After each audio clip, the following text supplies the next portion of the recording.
The other thing that needs to be explained is why these wave structures from the observations happen in such shallow equivalent depths, right? 20 to 50 meters. That goes back to what Charney was talking about in terms of the vertical stability and convection reducing the stability. So George Kilaris did some work on this, extending the idea by representing the heating in terms of constant alpha vertical velocity in a pressure coordinate and the Brunt-Väisälä frequency that we talked about.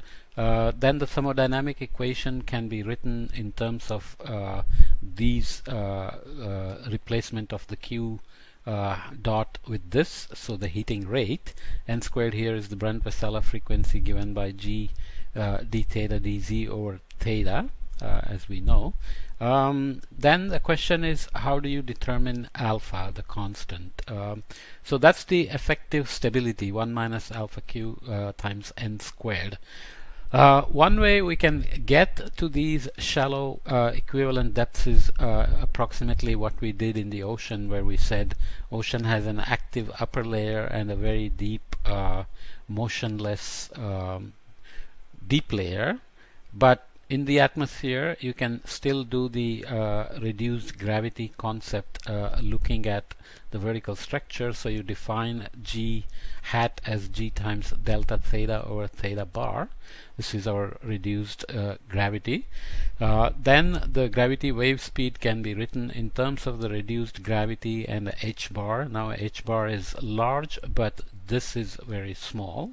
So you end up with the proper explanation for the observed gravity wave speed.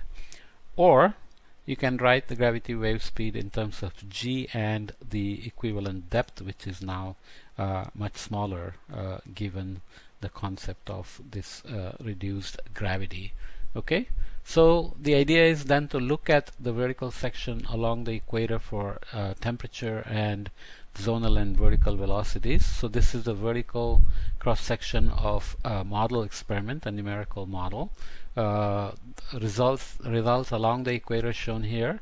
Zonal and vertical components, the wind, where the vertical component has been scaled by the same amount that the vertical axis has been stretched to make the vectors clearly visible. It's just a scaling, doesn't change the basic result. Largest vector on day 5 is 8.1 meter per second. So now we are in the correct range of observed group phase velocities. Contours show temperature perturbations with a contour interval of 0.2 Kelvin. Negative contours are dashed. The red area is the first panel where there is a heating imposed by this function that we just saw at the levels of 0.5, 3.0, 5.5 and 8 Kelvin per day. That's the heating rate, ramping up and down over a 2-day period, and then you look at the wave propagation.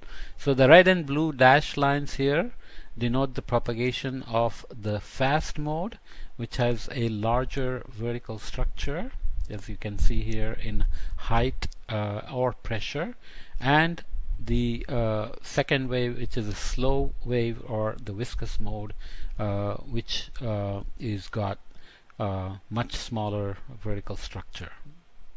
Okay, so fast and slow mode. So the slow mode and the fast mode, the free mode, fast mode, has much larger vertical reach, and both modes are obviously triggered by this forcing, indicating this dual modality of the response, as Chang refers to it, or in this case the Wheeler and Gwen modeling paper.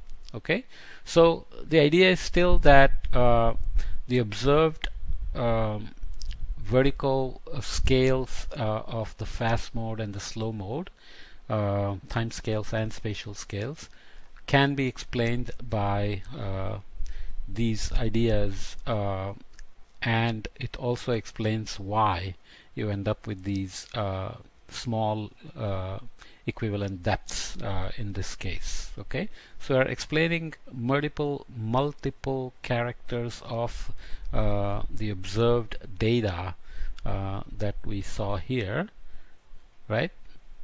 the Kelvin wave, it's the right structure, but the equivalent depths are very small. Considering the depth of the atmosphere, you have to explain how that vertical scale is picked, and this heating explains that you end up generating two modes, where the fast mode has the broader structure and the slow mode has the more constrained vertical structure.